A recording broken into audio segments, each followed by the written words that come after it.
જય ભોળાનાથ મિત્રો, આપણે આવી ગયા છીએ આજે નીંદવા મરસી અને વાતાવરણ છે હાવ ખુલ્લું અને હાવ એટલે હાવ ખુલ્લું થઈ ગયું. આજ તારીખ છે 8.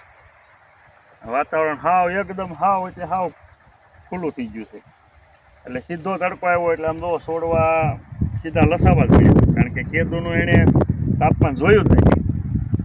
ને મરસીમાં આપણે જો આ હાથી એક ખડ રહી ગયું હોય ને નીંદવીને નળી થોડીક ડટાણી હોય કે બહાર કાઢી નાખી એટલે આપણે આ મૂળિયા અંદર નળીમાં ન જાય. નકર નળીની અંદર પાળામાં પોર દાટી હતી તો આપણે અંદર મૂળિયા એટલે ડીપ બંધ થવા મળી હતી.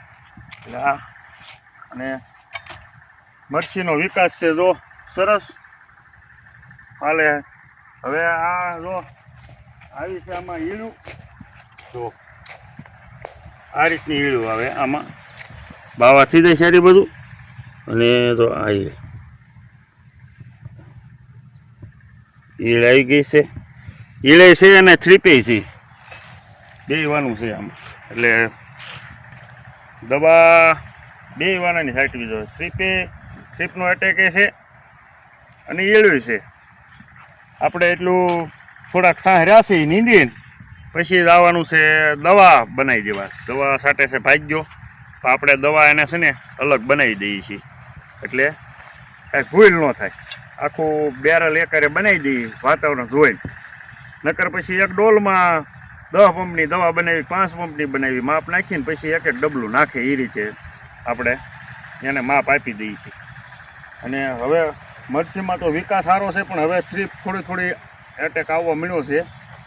એટલે જો આ છોડવા આ બધા છે ને ઈળુના જો આ ઈળ આવું કરી નાખે. જો આની અંદર ઈળું હોય આવું કરી નાખે કૂસું. એટલે થ્રીપ છે ને ઈળું છે. કપામાં બેવાનું છે, કપામાં થ્રીપ આવી છે અને સુસ્યા છે અને ગળો.